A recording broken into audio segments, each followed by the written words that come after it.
கிறிஸ்துவுக்குள் பிரியமானவர்களே, கர்த்தராகிய இயேசு கிறிஸ்துவின் நாமத்தினால் உங்கள் அனைவருக்கும் என் அன்பின் வாழ்த்துதலை தெரியப்படுத்துகிறேன். இன்று நாம் பிசாசுக்கு எதிர்த்து நில்லுங்கள் என்கிற தலைப்பின் கீழ் தியானிக்க போகிறோம். ஆதார வசனம் யாக்கோபு 4வது அதிகாரம் 7வது வசனம். ஆகையால் தேவனுக்கு கீழ்ப்படிந்திருங்கள், பிசாசுக்கு எதிர்த்து நில்லுங்கள், அப்பொழுது அவன் உங்களை விட்டு ஓடி போவான். ஹல்லேலூயா. பிரியமானவர்களே, நாம் கர்த்தருடைய வார்த்தைக்கு, அதாவது தேவனுக்கு நாம் கீழ்ப்படியும் பொழுது பிசாசுக்கு நாம் எதிர்த்து நிற்கிறவர்களா இருப்போம். அப்ப நீங்க யோசிச்சு பாருங்க, நம்ம கர்த்தருடைய வார்த்தைக்கு கீழ்ப்படியல அப்படின்னா நம்மால பிசாசை எதிர்த்து நிற்க முடியாது. அவன் நம்மை வீழ்த்து விடுகிறவனா இருக்கிறான். அது மாத்திரமல்ல, கடைசி பகுதியை பாருங்க, அப்பொழுது அவன் உங்களை விட்டு ஓடி போவான். அதாவது நாம் கர்த்தருடைய வார்த்தைக்கு கீழ்ப்படியும் பொழுது, பிசாசுக்கு நாம் எதிர்த்து நிற்கும் பொழுது அவன் உங்களை விட்டு, உங்கள் எல்லைகளை விட்டு, உங்கள் குடும்பங்களை விட்டு ஓடி போகிறவனா இருக்கிறான். யாக்கோபு 4வது அதிகாரம் 4வது வசனம். விபச்சாரரே, விபச்சாரிகளே, உலக சிநேகம் தேவனுக்கு விரோதமான பகை என்று அறியீர்களா? ஆகையால் உலகத்துக்கு சிநேகிதராய் இருக்க விரும்புகிறவன் தேவனுக்கு பகைஞனாய் இருக்கிறான். ஹல்லேலூயா. பிரியமானவர்களே, இந்த வசனத்தில் உலக சிநேகத்தை கர்த்தர் விபச்சாரர்கள் என்று கூறுகிறார். உலக சிநேகம் தேவனுக்கு விரோதமான பகை. அப்போ ஒருவன் உலகத்தின் மீது அன்பு வைத்து உலக பொருள் மீது, உலகத்துக்கு அவன் அடிமையாக இருக்கும் பொழுது அவனுடைய வாழ்க்கையில் அவன் கர்த்தருக்கு விரோதமான பகையை அவன் சம்பாதிக்கிறான். அவனுடைய வாழ்க்கையில் முன்னேற்றம் இருக்காது, ஆசீர்வாதம் இருக்காது. அது மாத்திரமல்ல, கர்த்தரை விரும்புகிறவன் கர்த்தருடைய வார்த்தைகளுக்கு கீழ்ப்படிவான். அது மாத்திரமல்ல, இந்த உலகத்துக்கு அவன் ஒற்ற வேஷம் தரிக்க மாட்டான். ஆதார வசனம் ரோமர் 12வது அதிகாரம் 2வது வசனம். நீங்கள் இந்த பிரபஞ்சத்திற்கு ஒத்த வேஷம் தெரியாமல் தேவனுடைய நன்மையையும் பிரியமும் பரிபூர்ணமான சித்தம் இன்னதென்று பகுத்தறியத்தக்கதாக உங்கள் மனம் புதிதாகிறதுனாலே மறுரூபமாகுங்கள். ஹல்லேலூயா. பிரியமானவர்களே, இப்பிரபஞ்சத்திற்கு, அதாவது உலகத்திற்கு நாம் ஒத்த வேஷம் தெரியாமல் தேவனுடைய நன்மையும் பிரியமும் பரிபூர்ணமான சித்தம் இன்னதென்று பகுத்தறியத்தக்கதாக என்றால் நாம் அறிந்து ஆராய வேண்டும். அவருடைய நன்மை என்ன, அவருக்கு பிரியமானது என்ன, அது மாத்திரமல்ல பரிபூர்ணமானது என்ன என்பதை நாம் அறிந்து அதை பகுத்தறியத்தக்கதாக நம்முடைய மனம் புதிதாகிறதுனாலே நம்ம அதை ஆராயும் போது எதன் மூலமாக? கர்த்தருடைய வார்த்தையின் மூலமாக, வேத வசனங்களின்படி அதனுடைய சத்தியத்திற்கு நாம் கீழ்ப்படிந்து அதை ஆராய்ந்து நாம் பகுத்தறியும் போது கர்த்தராகிய தேவன் நம்மை மறுரூபமாக்குகிறார். ஹல்லேலூயா. பிரியமானவர்களே, 1 யோவான் 5வது அதிகாரம் 19வது வசனத்தின்படி நாம் தேவனால் உண்டாயிருக்கிறோம் என்றும் உலகம் முழுவதும் பொல்லாங்கனுக்குள் கிடக்கிறது என்றும் அறிந்திருக்கிறோம். ஹல்லேலூயா.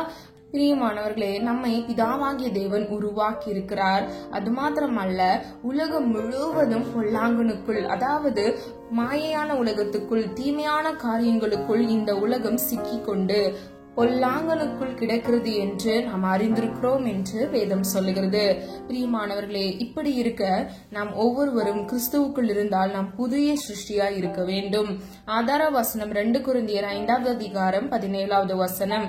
இப்படி இருக்க ஒருவன் கிறிஸ்துவுக்குள் இருந்தால் புதிய சிருஷ்டியா இருக்கிறான், பழையவைகள் ஒளிந்து போயின, எல்லாம் புதிதாயின. ஹல்லேலூயா. பிரியமானவர்களே, நாம் ஒவ்வொருவரும் கிறிஸ்துவுக்குள் இருக்கும் பொழுது தேவனால் நாம் பிறந்திருக்கிறோம், நாம் புதிய சிருஷ்டியா இருக்கிறோம்.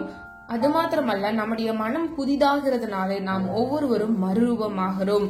பிரியமானவர்களே, கடைசி பகுதியை பாருங்க. பழையவைகள் ஒளிந்து போயின, எல்லாம் புதிதாயின. பிரியமானவர்களே, பழையன என்றால் உங்களுடைய பழைய வாழ்க்கை. நீங்க ரட்சிக்கப்படுவதற்கு முன்பாக உங்களுடைய அறியாமையினால் நீங்கள் செய்த பாவங்கள், அது எல்லாவற்றையும் கர்த்தர் ஒளிந்து போக பண்ணுகிறார். கர்த்தரை நீங்கள் அறிவதற்கு முன் செய்த பாவங்களை கர்த்தர் காணாதவர் போல இருக்கிறார். ஹல்லேலூயா. பிரியமானவர்களே, பழைய வாழ்க்கையை விட்டு நீங்கள் புதிய வாழ்க்கைக்குள், அதாவது உங்களுடைய மனம் புதிதாகி நீங்கள் ஒவ்வொருவரும் புதிதாக பிறந்த கர்த்தருடைய பிள்ளைகளாக இருக்கிறீர்கள். அப்போ உங்களுடைய வாழ்க்கையில பழைய பாவங்களுக்கு நீங்கள் மீண்டும் இடம் கொடுக்காதவாறு, உங்களுடைய மாம்ச இச்சைகளுக்கு நீங்கள் இடம் கொடுக்காதவாறு உங்களுடைய ஜீவனை நீங்கள் பாதுகாத்துக் கொள்ள வேண்டும். உங்களுடைய மாம்சத்தை நீங்கள் பரிசுத்தமாக நீங்க வாழ்வதற்கு உங்களை ஒப்புக் கொடுக்க வேண்டும். பிரியமானவர்களே, பழையன ஒளிந்து போயின, எல்லாம் புதிதாயின. ஹல்லேலூயா. 1 பேதுரு 5வது அதிகாரம் 8 முதல் 9வது வசனம். தெளிந்த புத்தி உள்ளவர்களாய் இருங்கள், விழித்திருங்கள், ஏனெனில் ஏனெனில் உங்கள் எதிரியாகிய பிசாசானவன் கெர்ச்சிக்கிற சிங்கம் போல் எவனை விழுங்கலாமோ என்று வகை தேடி சுற்றித் திரிகிறான். 9வது வசனம், விசுவாசத்தில் உறுதியாயிருந்து அவனுக்கு எதிர்த்து நில்லுங்கள். ஹல்லேலூயா. பிரியமானவர்களே, நீங்க எல்லாரும் தெளிந்த புத்தி உள்ளவர்களாய் விழித்திருந்து, அதாவது சாத்தான் எந்த நேரத்துல எப்போ நம்முடைய வாழ்க்கையில பிரச்சனையை கொண்டு வருவான்னு சொல்லி நமக்கு தெரியாது. அதனால எல்லா வேளையிலும் நம்ம எப்படி இருக்கணுமா, ஜாக்கிரதையாக விழித்திருக்க வேண்டும். அது மாத்திரமல்ல, 2வது பகுதியை பாருங்க. ஏனெனில் உங்கள் எதிரியாகிய பிசாசானவன் கெர்ச்சிக்கிற சிங்கம் போல் எவனை விழுங்கலாமோ என்று வகை தேடி சுற்றித் திரிகிறான். ஹல்லேலூயா. பிரியமானவர்களே, இந்த உலகத்துக்கு அதிபதி பிசாசானவன் என்று வேதம் சொல்லுகிறது. அவன் கெர்ச்சிக்கிற சிங்கம் போல எவனை விழுங்கலாமோ என்று வகை தேடி சுற்றி திரிகிறான். அப்ப நம்முடைய வாழ்க்கைய நம்ம காத்து கொள்ள வேண்டும் என்றால், சத்ருவின் தந்திரங்களுக்கு நாம் இடம் கொடுக்காமல், நம்முடைய ஜீவனை நஷ்டப்படுத்தாமல் நாம் நம்மை பாதுகாக்க வேண்டும் என்றால், நமக்குள் இருக்க வேண்டியது 1 தெளிந்த புத்தி, 2வது விழித்திருக்க வேண்டும்.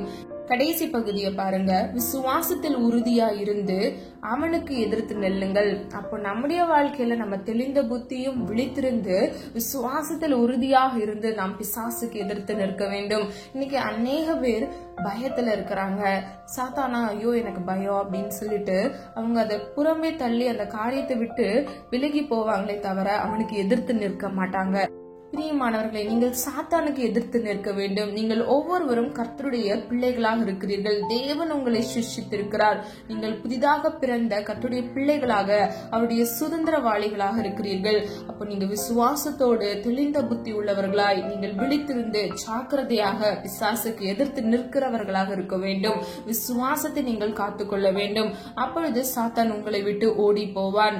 எபேசியர் 4வது அதிகாரம் 22வது வசனத்திலிருந்து 24வது வசனத்தின்படி, அந்தபடி முந்தின நடக்கைக்குரிய மோசப்போக்கும் இச்சைகளாலே கெட்டு போகிற பழைய மனுஷனை நீங்கள் களைந்து போட்டு உங்கள் உள்ளத்திலே புதிதான ஆவி உள்ளவர்களாகி மெய்யான நீதியிலும் பரிசுத்தத்திலும் தேவனுடைய சாயலாக சிருஷ்டிக்கப்பட்ட புதிய மனுஷனை தரித்துக் கொள்ளுங்கள். ஹல்லேலூயா. பிரியமானவர்களே, முதல் பகுதியை பாருங்க. முந்தின நடக்கைக்குரிய மோசம் போக்கும் இச்சைகளாலே கெட்டு போகிற, அதாவது முந்தின வாழ்க்கையில இருக்கக்கூடிய உங்களை மோசம் போக்கும் இச்சையினால, அதாவது இந்த உலக இச்சையில நீங்க விழுந்து போய் உங்களுடைய வாழ்க்கை கெட்டு போய் நீங்கள் ஒரு பழைய மனிதனாக வாழ்ந்தீங்க. ஆனால் கர்த்தராகிய தேவன் அதை களைந்து போட்டு உங்கள் உள்ளத்தில் அவர் புதிதான ஆவியை, அதாவது பரிசுத்த ஆவியானவர் உங்களுக்குள் வரும் பொழுது நீங்கள் சுத்திகரிக்கப்படுகிறீர்கள், நீங்கள் பரிசுத்தமாக்கப்படுகிறீர்கள். நீங்கள் புதிதான ஆவி உடையவர்களாகி மெய்யான நீதியிலும் பரிசுத்தத்திலும் தேவனுடைய சாயலாக சிருஷ்டிக்கப்பட்ட, அப்போ கர்த்தருடைய சாயல்ல எதிர் வரும் மெய்யான நீதி, அவருடைய பரிசுத்தம் உங்களுக்குள் வருகிறது. அதன் மூலமாகவே நீங்கள் உருவாக்கப்படுகிறீர்கள். தேவனுடைய சாயலாக சிருஷ்டிக்கப்பட்ட புதிய மனுஷனை நீங்கள் தரித்துக் கொள்ளுங்கள். பிரியமானவர்களே, இது நம்ம செய்யறதும் செய்யாததும் நம்ம கிட்டதான் இருக்கு. நம்ம பாவ வழியில போகணுமா, இல்லைன்னா நம்முடைய பழைய வாழ்க்கைக்கு திரும்பி போய் அந்த பழைய வாழ்க்கையில் உள்ள அடிமைத்தனத்துல சிக்கி இருக்கணுமா, எல்லாமே நம்முடைய கரத்துலதான் இருக்கு. கர்த்தர் நமக்கு பகுத்தறிகிற ஞானத்தை கொடுத்து விட்டார்.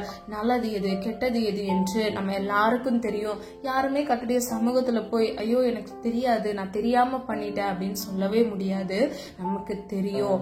பிரியமானவர்களே, நாம மிகவும் ஜாக்கிரதையுடையவர்களாய் கர்த்தருடைய வார்த்தைக்கு கீழ்ப்படிந்து நாம் விசுவாசத்தோடு சத்ருவானவனுக்கு எதிர்த்து நிற்க வேண்டும். அப்பொழுது அவன் உங்கள் வாழ்க்கையை விட்டு ஓடி போவான்.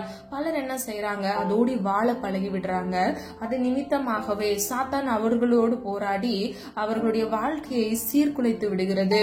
பிரியமானவர்களே, உங்களுடைய வாழ்க்கை காக்கப்பட வேண்டும் என்றால், சத்ருவானவனை நீங்கள் உங்கள் வாழ்க்கையை விட்டு துரத்த வேண்டும் என்றால், நீங்கள் முதலாவது தெளிந்த புத்தி உள்ளவர்களாய் விழித்திருந்து கர்த்தருடைய சமூகத்தில் விண்ணப்பத்தை ஏறெடுத்து ஜெயத்தை பெற்றுக் கொள்கிறவர்களாய் இருக்க வேண்டும்.